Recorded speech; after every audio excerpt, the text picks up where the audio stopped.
मित्रों, आज जो कहानी मैं आपको सुनाने वाला हूं वह बहुत ही खास है। यह कहानी है तिरिया चरित्र की। जो भी मनुष्य इस कहानी को पूरा सुनता है वह कभी भी अपने जीवन में धोखा नहीं खाता है। इस कहानी को सुनकर आप अपने जीवन में कई बदलाव ला सकते हो। बहुत समय पहले की बात है। किसी राज्य में एक राजा रहा करता था। उसके राज्य की चर्चाएं बहुत दूर दूर तक फैली हुई थी। उस राजा का एक पुत्र था जिसकी उम्र कुछ ज्यादा नहीं थी, 12 या 13 वर्ष होगी। वो राजकुमार बड़ा ही सुंदर था। जब राजा ने उसकी शादी की तो राजकुमार उस वक्त मात्र 14 वर्ष का था और राजा अब बूढ़ा हो चुका था। एक दिन राजा ने सोचा कि अपने राजकुमार को राजा बना देते हैं, क्योंकि उस राजकुमार ने कई शादियां की थी और पहले के राजाओं में यही नियम था कि राजा जितनी चाहे उतनी शादी कर सकता था। वह राजा अपने पुत्र राजकुमार को राजा बना देता है। राजकुमार की 7 शादी हो चुकी थी। वह राजकुमार जो कि राजा बना था अपनी पढ़ाई लिखाई फिर भी कर रहा था।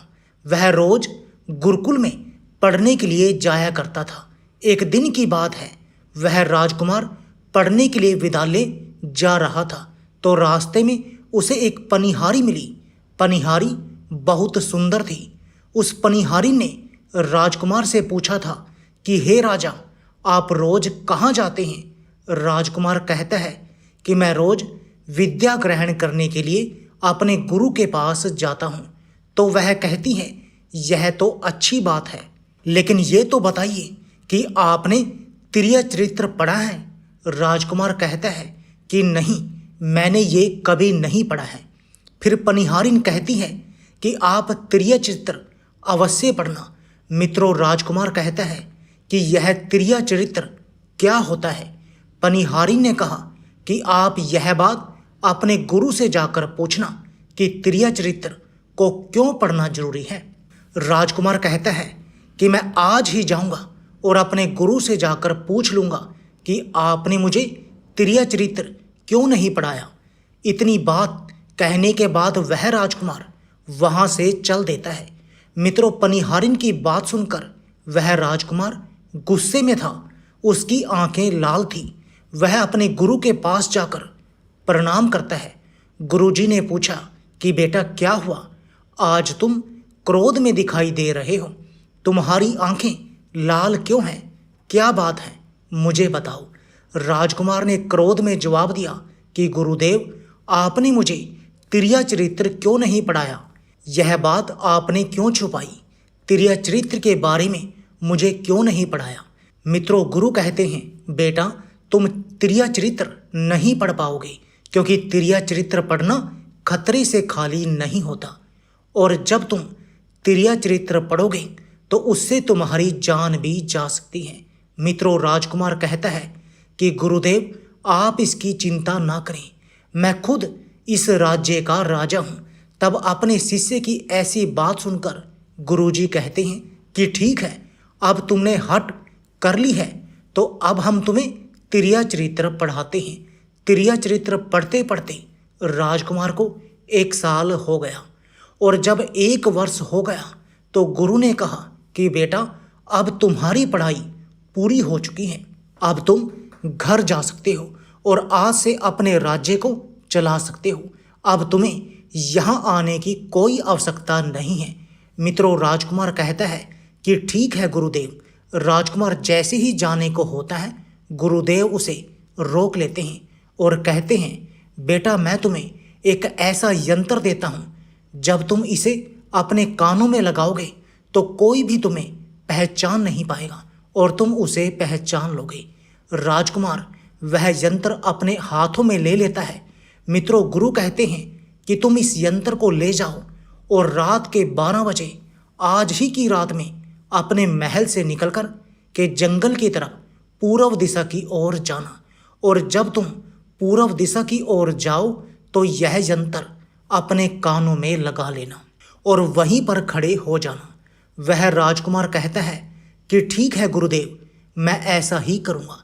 फिर राजकुमार गुरुकुल से महल की ओर चल देता है और जब रात के 12 बज जाते हैं, उस राजकुमार की सातों पत्नियां सो जाती हैं, तब आधी रात के समय वह राजकुमार अपने हाथों में यंत्र लेकर महल से जंगल की तरफ चल देता है। राजा जंगल में पूर्व दिशा की ओर जाता है और वहां जाकर अपने कानों में यंत्र लगा लेता है और वहीं पर खड़ा हो जाता है। तो उसने क्या देखा कि वही पनिहारिन जो उस दिन उसे रास्ते में मिली थी, वही पनिहारिन एक थाली में खाना लेकर जंगल को जा रही है। वहाँ थोड़ी ही दूरी पर एक संत अपनी कुटिया में रहते थे। वह पनिहारिन संत के पास खाना लेकर जा रही थी। राजा ने देखा कि यह तो वही पनिहारिन है जिसने मुझसे कहा था कि त्रिया चरित्र की पढ़ाई करो। लेकिन पनिहारिन उस राजा को नहीं पहचान पाई, क्योंकि राजा के कानों में यंत्र लगा हुआ था। यंत्र लगने की वजह से राजा किसी को भी पहचान सकता था। राजा ने अपने मन में सोचा कि चलो उसके पीछे चलते हैं कि आधी रात को भोजन लेकर संत की कुटिया की तरफ क्यों जा रही है, इसका क्या कारण है। मित्रों, वह राजा भी उसके पीछे पीछे छुपता हुआ चल दिया। अब वह पनिहारिन उस कुटिया में उस बाबा के पास पहुंचती है। उस बाबा के पास जादू की पोटली थी और वह बाबा जादूगर था। राजा पीछे पीछे गया और वह छुप करके देख रहा था कि वह पनिहारिन औरत के साथ बाबा क्या करेंगे। बाबा ने पनिहारिन से कहा, अरे पनिहारिन, पहले तो मुझे ये बता कि आज आने में इतनी देर कैसे लग गई। हाथ जोड़कर पनिहारिन कहने लगी कि महात्मा जी, मेरा विवाह हो चुका है और मेरे पति मुझे ले जाने के लिए आए हैं। हमें लेकर कल चले जाएंगे, इसलिए हमें उन्हें सुलाने में थोड़ी देर लग गई और यहाँ आने में भी देर हो गई। मित्रों, जब यह बात साधु ने सुनी कि पनिहारिन का विवाह हो चुका है और इसका पति इसे लेने आया है, तो साधु कहता है कि पनिहारिन, इसका मतलब है कि तुम अपने पति के साथ जाना चाहती हो, तो हमारे पास क्यों आई हो। पनिहारिन कहती है कि मैं आपके बिना नहीं रह सकती हूँ, मैं आपके बिना नहीं जी सकती हूँ। तो साधु कहता है कि पनिहारिन, इसके लिए तुम्हें एक काम करना होगा। साधु एक बड़ा सा चाकू निकालता है और पनिहारिन से कहता है कि पनिहारिन, जाओ अपने पति की गर्दन काट कर यहाँ लेकर आ जाओ। अपने उस पति को मार दो जो हमारे और तुम्हारे बीच में दरार बन रहा है, तब मैं तुम्हें रख लूँगा, तुमसे विवाह करूँगा, तुम्हें अपनी पत्नी बनाऊँगा। मित्रों, बिना कुछ सोचे समझे वह चाकू को ले लेती हैं और दौड़ते हुए अपने घर जाती है और उसका पति सो रहा था, वहाँ जाकर अपने पति की गर्दन काट देती हैं और उसकी गर्दन को लेकर साधु के पास आती हैं और जो राजकुमार थे उसके पीछे पीछे उसका सारा कारनामा देख रहे थे। जब साधु ने देखा कि अपने पति को मार के उसकी गर्दन यहाँ लेकर आई है, साधु को बहुत गुस्सा आया और उसने उसे लात मारी और कहा, भाग जाओ यहाँ से। जब तुम अपने पति की नहीं हो सकी, जिसके साथ तुमने 7 फेरे लिए, तो तुम मेरी क्या होगी। जल्दी भाग जाओ यहाँ से। अगर तुम मेरे पास दोबारा आई तो मैं तुम्हें जीवित नहीं छोड़ूंगा। मित्रों, साधु की यह बात सुनकर उस पनिहारिन को ऐसा लगा जैसे उसके पैरों तले से जमीन खिसक गई हो। फिर वह अपने पति की कटी हुई गर्दन घर लेकर के आई और उसकी गर्दन जोड़ देती हैं और वहीं बैठ जाती हैं और इधर जैसे ही सवेरा हुआ, अपने पति के पास बैठकर रोने लगती हैं और चिल्लाने लगती हैं। कहती है, देखो देखो, किसी ने मेरे पति की हत्या कर दी। लेकिन रात में उस पनिहारिन का सारा कारनामा राजकुमार देख चुका था। इधर सारे गांव वाले पनिहारिन के घर चले जाते हैं और उसके पति की लाश को लेकर गांव के बाहर जाते हैं उसका दाह संस्कार करने के लिए। और वह पनिहारिन भी पीछे से भागती हुई रोती हुई चली जा रही थी और उधर राजकुमार भी जा रहे थे जो कि अपने राज्य के राजा बन चुके थे। पनिहारिन भागती हुई चिल्लाती हुई पहुंची और कहने लगी, मैं सती हो जाऊंगी, क्योंकि अगर जब मेरे पति ही नहीं रहे तो ऐसे जीवन का क्या फायदा। मैं इन्हीं के साथ सती हो जाऊंगी। राजा को उसकी बातें सुनकर हंसी आ जाती है और राजा कहता है, तिरिया चरित्र जाने न कोई और खसम मरी के हुए सती। मित्रों, राजकुमार की यह बात और कोई तो नहीं समझ पाया, लेकिन वह पनिहारिन समझ जाती है। कहती है कि राजा साहब, आप हमारे ऊपर यह बात कह रहे हैं, लेकिन चलिए कोई बात नहीं, मैं सती हो जाऊंगी। लेकिन पनिहारिन जाते जाते कहती हैं, मैं तुम्हें एक बात बताती हूँ। राजकुमार कहता है, क्या, बताओ। पनिहारिन कहती हैं कि राजा साहब, आप जब चटाई पर बैठें तो चटाई को झाड़ कर बैठना। राजा कहता है कि हे पनिहारिन, ये क्या कह रही हो? मैं तो राजा हूँ, मुझे चटाई पर बैठने की क्या आवश्यकता है? पनिहारिन कहती है कि नहीं, जब भी कभी ऐसी नौबत आई चटाई पर बैठने की तो तुम चटाई को झाड़ कर बैठना। राजकुमार कहता है कि चलो ठीक है, अगर तुम कह रही हो तो मैं ऐसा ही करूँगा। और कहने के बाद वह अपने पति के साथ सती हो जाती हैं और राजकुमार उनका अंतिम संस्कार करवाकर अपने घर को आ जाते हैं। मित्रों, इसी तरीके से पूरा दिन व्यतीत हुआ और उधर जब दूसरी रात आई, अपने गुरु के कहने के अनुसार वही यंत्र कान में लगाया और पूर्व दिशा की ओर उसी स्थान पर जाकर खड़ा हो गया जहां पर पिछली रात खड़ा हुआ था। दूसरी रात को राजकुमार ने क्या देखा? उसकी सातों रानियों को भोजन की थाली अपने अपने हाथों में लेकर उसी साधु की कुटिया की तरफ जा रही हैं। जैसे ही राजा ने अपनी सातों पत्नियों को उस साधु की कुटिया की तरफ जाते हुए देखा, राजकुमार के पैरों तले से जमीन खिसक गई। वह अपने मन में सोचने लगा कि ये क्या चक्कर है। तभी उनमें से एक रानी राजकुमार को देख लेती है, लेकिन रानियां अपने पति राजकुमार को नहीं पहचान पाई, क्योंकि राजकुमार अपने कानों में यंत्र लगाए हुए थे। वह यंत्र लगाने की वजह से राजा को कोई पहचान नहीं पाता था। उनमें से एक रानी कहती है कि ये लड़का इतनी रात को यहाँ क्यों खड़ा है। तब रानियों ने उस लड़के को अपनी तरफ बुलाया और कहा, कृपया आप हमारी सहायता करें, इस सामान को उस कुटिया तक ले चलो। मित्रों, बिना कुछ सोचे समझे राजकुमार ने वह थाली अपने हाथों में ले ली और अपनी रानियों के साथ कुटिया तक जाने लगा। जब 7 रानियां और राजकुमार उस साधु की कुटिया में पहुंचते हैं, पर राजकुमार कुछ भी नहीं बोल रहा था, क्योंकि राजकुमार देखना चाहता था कि हमारे प्यार में ऐसी क्या कमी है जो हमारी सातों रानियां इस साधु के पास आती हैं, और इस साधु के पास ऐसा क्या है जो हमारी सातों रानी अभी यहाँ आ रही हैं। मित्रों, राजकुमार छुप करके ये सब जानना चाहता था। इधर जब वह सातों रानियां राजकुमार को लेकर साधु के पास पहुंची तो महात्मा राजकुमार को देखकर कहता है कि ये कौन है।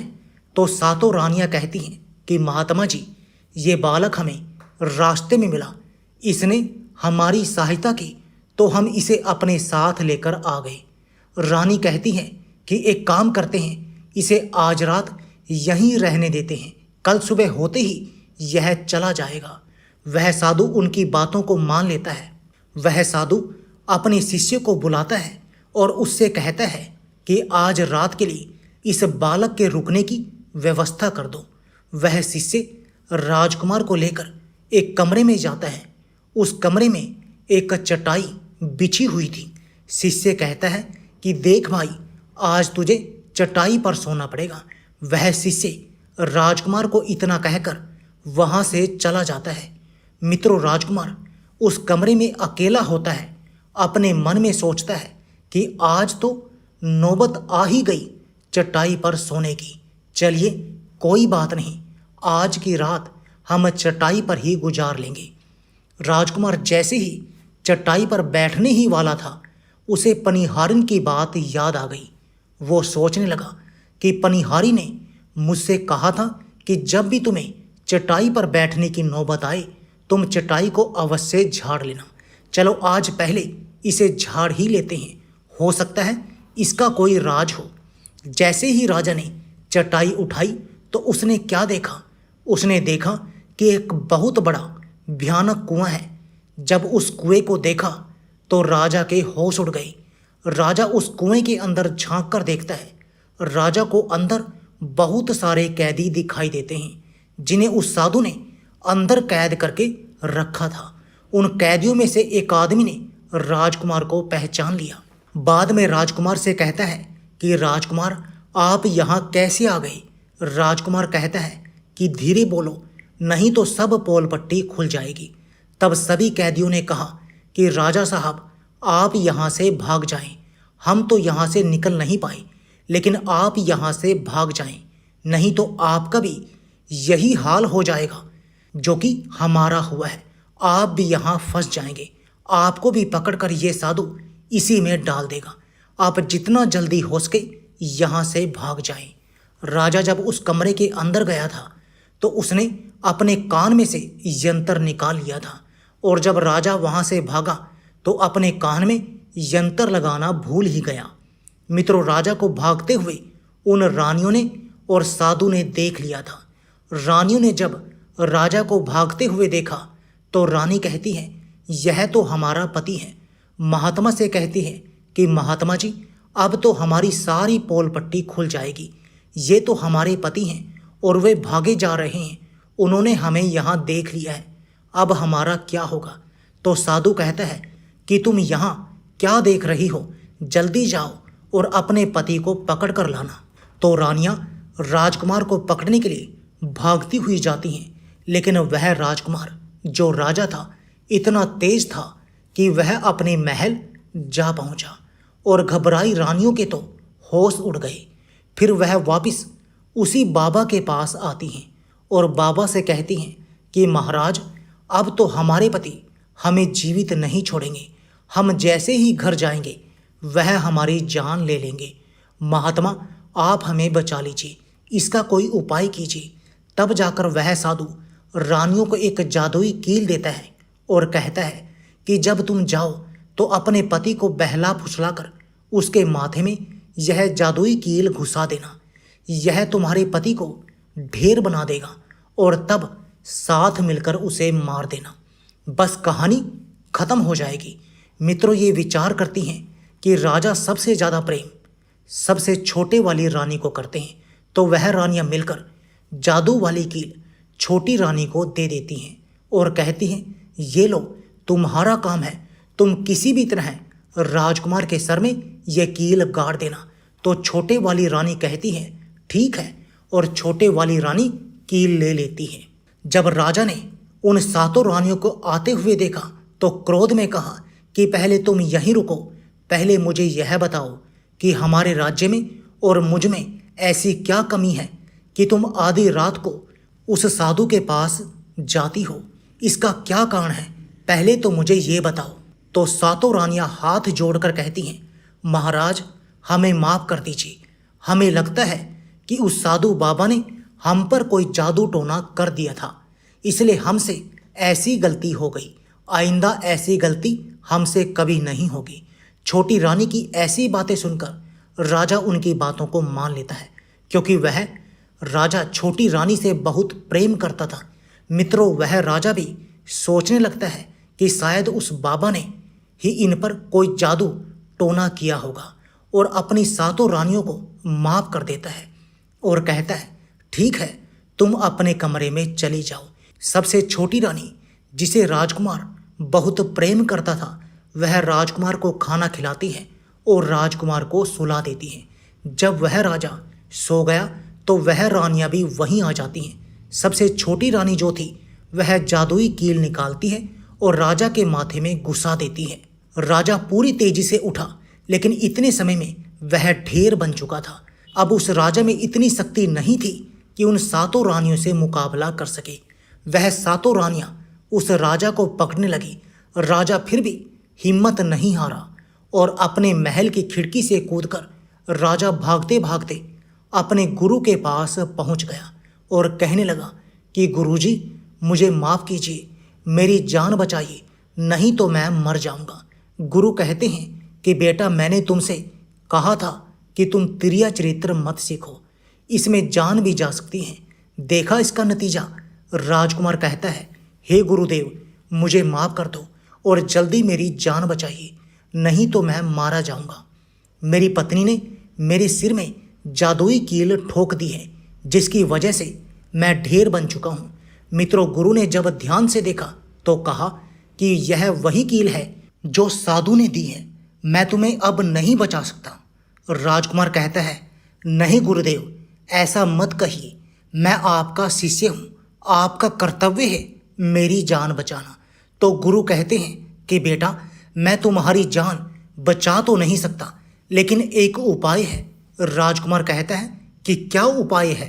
तब अपने शिष्य की ऐसी बात सुनकर गुरु कहते हैं कि हम तुम्हें तोता बना देंगे, और जब हम तुम्हें तोता बना देंगे तो तुम सुखपाल राजा के राज्य में चले जाना और वहीं जाकर रहना, क्योंकि सुखपाल राज्य में उस साधु का जादू नहीं चलता है।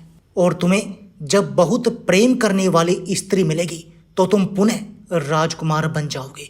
राजकुमार कहता है, ठीक है गुरुदेव, आप हमें तोता बना दीजिए। तो वह गुरुदेव उसे तोता बना देते हैं, और वह तोता बनने के बाद वहां से उड़कर सुखपाल राजा के राज्य में चला गया, जहां पर बहुत सारे तोते रहते थे। वहीं जाकर रहने लगा, और वह सातों रानियां उस राजकुमार को खोज रही थी। जब राजकुमार नहीं मिला तो फिर से उस बाबा के पास जाती हैं और कहती हैं कि बाबा जी, रात को राजा भाग चुका है, आप अपनी पोटली निकालिए और देखिए कि वह कहाँ है। तो वह महात्मा अपनी पोटली खोलता है और देखने लगता है कि वह राजकुमार तोता बन करके सुखपाल राजा के राज्य में रह रहा है। वह साधु ये सारी बात उन रानियों को बताता है। तो रानियां कहती हैं कि स्वामी, अब क्या करें? वह साधु कहता है कि अब तुम अपने राजमहल में जाओ और जा करके घोषणा कर दो कि जो भी तोता पकड़ करके लाएगा, हम उसे 5 सोने के सिक्के देंगे। उस राज्य के जितने भी बहेलिए थे, वह तोता पकड़ने के लिए चारों तरफ घूमने लगते हैं, और जो भी तोता पकड़ते वह रानी के पास ले जाते और 5 सोने के सिक्के ले लेते थे। वहां से चले जाते और वह 7 रानियां उस तोते को मार देती थी। ऐसे ही धीरे धीरे बहुत समय निकल गया, और वो राजकुमार जो तोता बनकर जहां गया था, वहां वह बाकी तोतों से बहुत अच्छी अच्छी बातें करता था, उन्हें बहुत ज्ञान की बातें बताता था। तो सारे तोतों को लगा कि यह तोता तो बहुत समझदार है, ये तोता तो बहुत अच्छी अच्छी बातें करता है, इसे हम अपना राजा बना लेते हैं। और सभी तोते मिलकर उसे राजा बना लेते हैं। राजकुमार सभी तोतों का राजा बन जाता है और वहीं छुपकर रहने लगता है। एक बहेलिया तोता पकड़ते पकड़ते सुखपाल राजा के राज्य में पहुंच जाता है, और वह उसी पेड़ के पास पहुंच जाता है जहां पर वह राजकुमार तोता बनकर छुपकर रहता था। जब उस बहेलिये ने इतने सारे तोतों को देखा तो अपने मन में सोचा कि अगर हम इतने सारे तोते पकड़कर रानी के पास ले जाएंगे तो हमें बहुत सारे सोने के सिक्के मिल जाएंगे। लेकिन वह बहेलिया सोचता है कि मैं इतने सारे तोते पकड़कर कैसे ले जाऊं। फिर अगली सुबह सारे तोते दाना चुगने के लिए उड़ जाते हैं। तभी वह बहेलिया उस पेड़ के पास जाकर उसकी डालों पर चाकू से कट लगा देता है, जिस कारण से उस पेड़ की गोंद निकलती है, और उसी गोंद के कारण तोते उस पेड़ पर चिपक जाने वाले थे।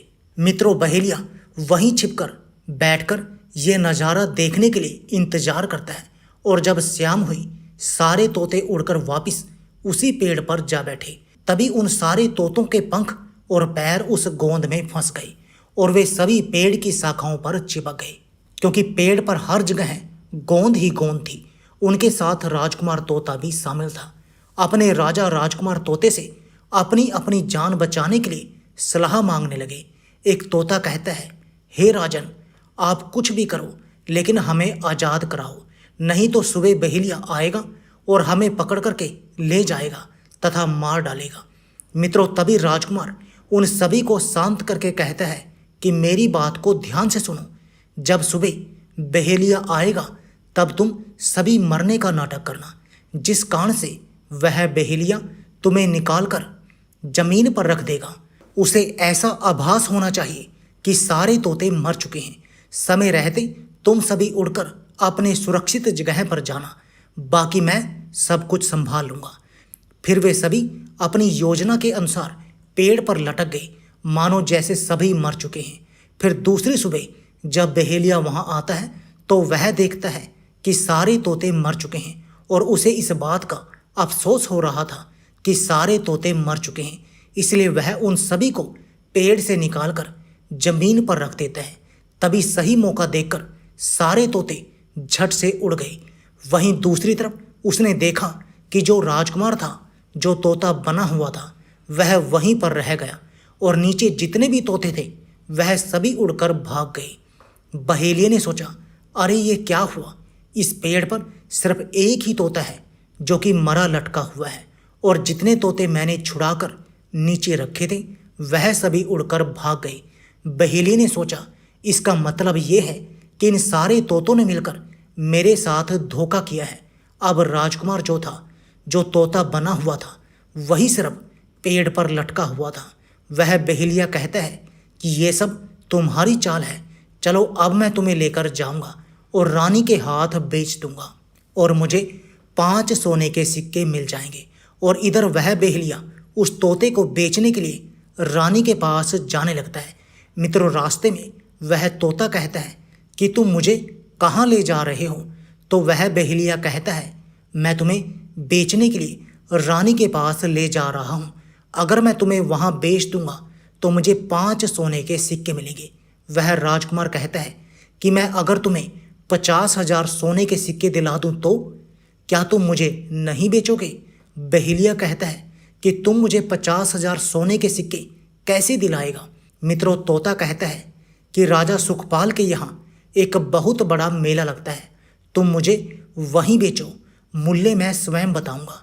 बहेलिया उस तोते की बात मान लेता है और रानी के पास बेचने की जगह सुखपाल राजा के राज्य में मेले में तोते को बेचने के लिए चला जाता है। सुखपाल राजा के राज्य में यह नियम था कि अगर किसी व्यक्ति का सामान शाम तक नहीं बिके तो वह राजा स्वयं आकर उसे खरीद लेता था। बहेलिया उस तोते को लेकर बाजार में पहुंचा हुआ था। जब कोई व्यक्ति उस तोते को खरीदने आता तो वह पूछता कि ये कितने का है, तो वह बहेलिया कहता कि तोता अपना दाम स्वयं बताएगा। तो वह तोता अपना दाम इतना बता देता कि कोई भी व्यक्ति उसे खरीद ही नहीं पाता। ऐसा ही करते करते शाम हो गई और अब सभी अपनी दुकान लेकर चले गए। सभी की दुकान उजड़ गई थी, बस एक बहेलिया और एक तोता ही रह गए थे। इधर राजा ने अपने सिपाहियों को आदेश दिया कि जाओ देख कर आओ कि किसी का सामान तो नहीं रह गया है।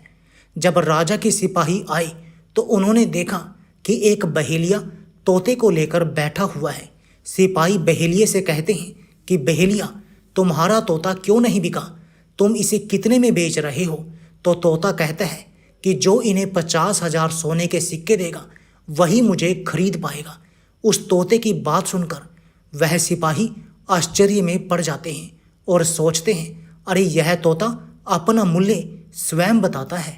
तब सिपाही राजा के पास जाते हैं और राजा को सारी बात बताते हैं और कहते हैं कि एक बहेलिया एक तोता लेकर बैठा हुआ है, लेकिन वह तोता अपना मूल्य स्वयं ही बताता है। वह इतना महंगा बताता है, शायद इसलिए उसे कोई खरीद नहीं सका।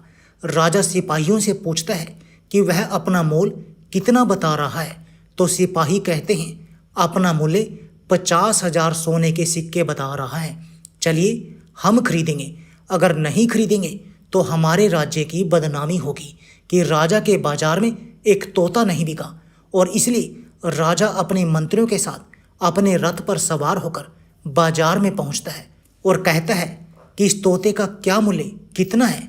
बहेलिया हाथ जोड़कर कहता है कि राजा साहब, अपना मूल्य तोता स्वयं बताएगा। वह राजा फिर तोते से पूछा तो तोता कहता है कि राजा साहब, जो इन्हें 50,000 सोने के सिक्के देगा वही मुझे खरीद पाएगा। अपने सिपाहियों से 50,000 सोने के सिक्के मंगवाता है और बहेलिये को पकड़ा देता है और तोते को लेकर अपने महल चला जाता है। वह तोता बहुत ही बुद्धिमान था क्योंकि वह राजा था। वह तोता राजा को बहुत अच्छी अच्छी बातें बताने लगा। जब राजा पर कोई खतरा आने वाला होता तभी वह तोता बता देता कि राजा साहब, आप पर यह खतरा आने वाला है और इस तरह सब उस तोते से बहुत अधिक प्रेम करने लगते हैं। जब यह बात रानियों को पता चली कि राजा ऐसा तोता लेकर आए हैं जो कि बोलता भी है और बहुत अच्छी अच्छी बातें बताता है, तो रानियां राजा से कहती हैं कि उस तोते को मेरे पास भिजवा दीजिए।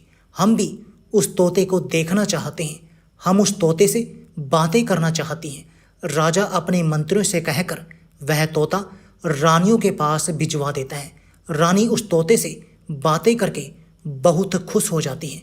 रानी भी तोते से बहुत प्रेम करने लगती है और कहती है कि वारे तोता, इसलिए तुझे राजा साहब ने 50,000 सोने के सिक्के देकर खरीदा है।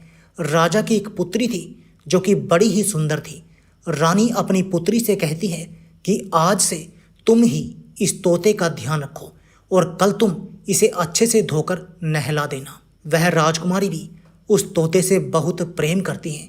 जैसे ही सुबह हुई, राजकुमारी उस तोते को लेकर नहलाने जाती है। राजकुमारी तोते को नहला रही थी तो उसने देखा कि तोते के सिर पर कील सा कुछ लगा हुआ है। राजकुमारी उसको निकाल देती है। राजकुमारी जैसे ही कील को निकालती है, वह तोता पहले वाला एक सुंदर सा राजकुमार बन जाता है। उसे देखकर राजकुमारी घबरा जाती है। राजकुमार कहता है कि तुम घबराओ नहीं, यह कील वापिस से मेरे सिर में लगा दो तो मैं फिर से तोता बन जाऊंगा और इसके बारे में मैं तुम्हें रात्रि में बताऊंगा। तुरंत ही वह राजकुमारी उस कील को राजकुमार के सिर में लगा देती है और वह वापिस से तोता बन जाता है। रात को राजकुमारी तोते को लेकर अपने कमरे में जाती है और उसके सिर से कील निकाल देती है और वह तोता फिर से राजकुमार बन जाता है। राजकुमार अपनी सारी दास्तान उस राजकुमारी को बताता है और कहता है, माफ़ करना, ये दास्तान तुम किसी को नहीं बताना, नहीं तो मेरी जान चली जाएगी। राजकुमारी इसके बारे में अपनी माता और पिता को भी नहीं बताती है।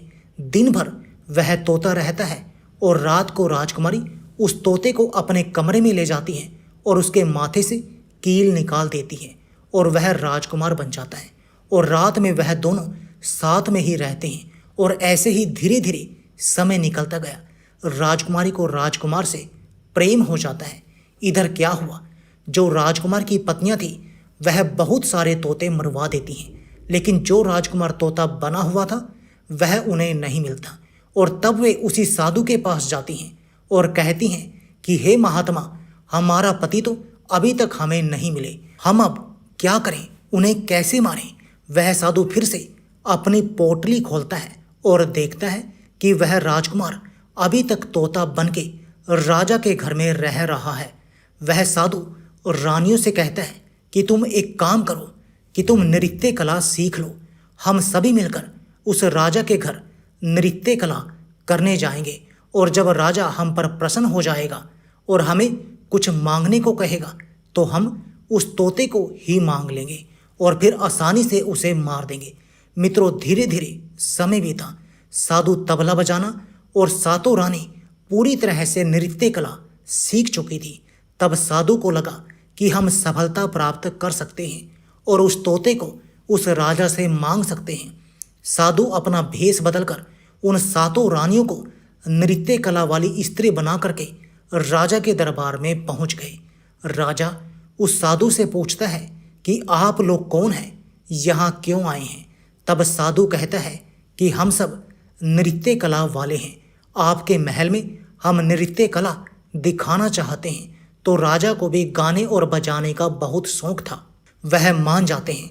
उधर वह साधु अपना गाना बजाना चालू करता है।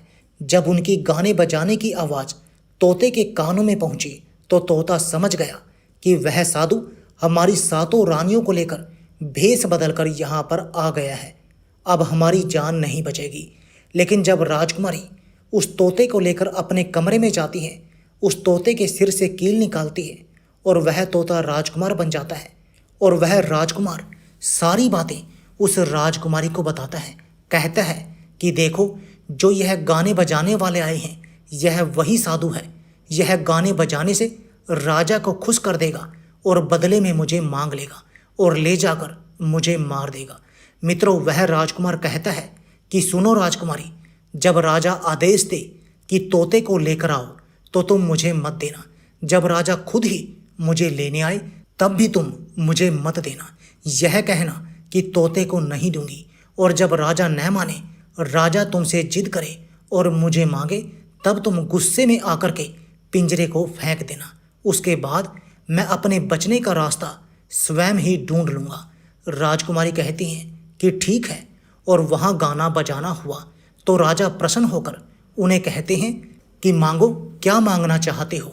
वह साधु कहता है कि जो आपके पास तोता है, जो आपने कुछ दिनों पहले ही खरीदा है, वह तोता आप मुझे दे दो। राजा कहता है ठीक है। राजा अपने मंत्री को आदेश देता है कि जाओ उस तोते को लेकर आओ। मंत्री राजकुमारी के पास पहुंचता है और कहता है कि यह तोता मुझे दीजिए। राजकुमारी कहती है नहीं दूंगी। मंत्री कहता है कि देखिए, आप जिद मत कीजिए। राजकुमारी कहती है कि तुम जाओ और मेरे पिताजी को यहाँ भेजो, वही आकर इसे ले जाएंगे। मंत्री राजा को जाकर सारी बात बताता है। राजा स्वयं आता है उस तोते को लेने के लिए। वह राजा जाकर कहता है कि बेटी, यह तोता मुझे दे दो। यह नृत्य कला वालों को देना है, जो यहाँ गाना बजाने किए हैं, यह उन्हें देना है। तो राजकुमारी कहती है कि पिताजी, यह तोता मैं नहीं दूंगी। क्रोध में आकर राजा कहने लगा कि तुम कैसी बातें कर रही हो, इसे देने का मैंने वादा किया है। जब राजकुमारी ने राजा को क्रोध में देखा तो राजकुमारी को भी गुस्सा आ गया, और राजकुमारी गुस्से में पिंजरे को जमीन पर फेंक देती है। वह पिंजरा जैसे ही जमीन पर गिरा, वह टूट गया, और तोता जो था वह चावल का दाना बन गया। और जैसे ही साधु को यह बात पता चली तो साधु भी तुरंत कबूतर बन जाता है और उस दाने को कबूतर खाने लगता है। उसमें से जो एक दाना था, बस वही राजकुमार था। जैसे ही वह दाना कबूतर खाने वाला होता है, राजकुमार बाज बन जाता है और एकदम से कबूतर पर झपटता है और उसे मार देता है। इस तरह से उस साधु की मृत्यु हो जाती है। राजा यह सब देखकर आश्चर्यचकित हो जाता है। उस कबूतर को मारकर फिर से तोता बन जाता है, और जो राजकुमारी थी उस तोते से कील निकाल देती है, तो वह फिर से पहले जैसा राजकुमार बन जाता है। राजकुमारी अपने पिता को सारी बात बता देती है। राजकुमार कहता है कि देखिए राजा साहब, मैं भी एक राजा हूँ और मैं आपकी बेटी से प्रेम करता हूँ और मैं उनसे शादी करना चाहता हूँ। वह राजा अपनी पुत्री से पूछता है कि बेटी, क्या तुम इससे शादी करना चाहती हो? तो राजकुमारी कहती है कि पिताजी, मैं इनसे प्रेम करती हूँ। और फिर राजकुमार उस राजा की पुत्री से विवाह करके अपने महल जाता है। जो उसकी 7 पत्नियां थी उनको पकड़कर बंदी गृह में बंद करवा देता है, और राजकुमार खुशी खुशी उस राजकुमारी के साथ रहने लगता है। दोस्तों, जब कोई स्त्री कभी कभी किसी परिस्थिति में चतुराई या चालाकी दिखाती है या दूसरे को बेवकूफ़ मानते हुए कोई नाटक, झोल, पाखंड करती है, तो इसे ही तिर्या चरित्र कहते हैं, जिसे पढ़ने के बाद राजा को अपनी जान बचाने के लिए क्या क्या नहीं करना पड़ा, क्योंकि राजा को स्त्री के तिर्या चरित्र की पूरी जानकारी हो चुकी थी कि कैसे जब एक स्त्री को अपना स्वार्थ दिखने लगता है तो वह अपने लोगों को भी बेवकूफ़ बनाकर अपने स्वार्थ को पूरा करती है, और उसके साथ रहने वाले लोगों को इसके बारे में भनक तक नहीं लगती कि यह स्त्री तिर्या चरित्र का खेल कर रही है। मित्रों, जो आपके दिल के करीब है उसके बारे में आप पूरी जानकारी रखिए कि उसके अंदर खुद को लेकर कोई स्वार्थ तो नहीं छुपा है, और अगर ऐसा है तो आप उनसे थोड़ा दूर ही रहें, क्योंकि ऐसे में आपको जिंदगी के हर कदम पर धोखा ही मिलेगा। क्योंकि एक स्वार्थी स्त्री अपने स्वार्थ के लिए जिंदगी में कुछ भी कर सकती है। मित्रों, तो उम्मीद है कि आपको यह कथा अच्छी लगी होगी। इसे पूरा सुनने के लिए आप सभी का धन्यवाद। कमेंट में जय श्री कृष्ण जरूर लिखें। साथ ही वीडियो को लाइक करके चैनल को सब्सक्राइब करना ना भूलिए। धन्यवाद।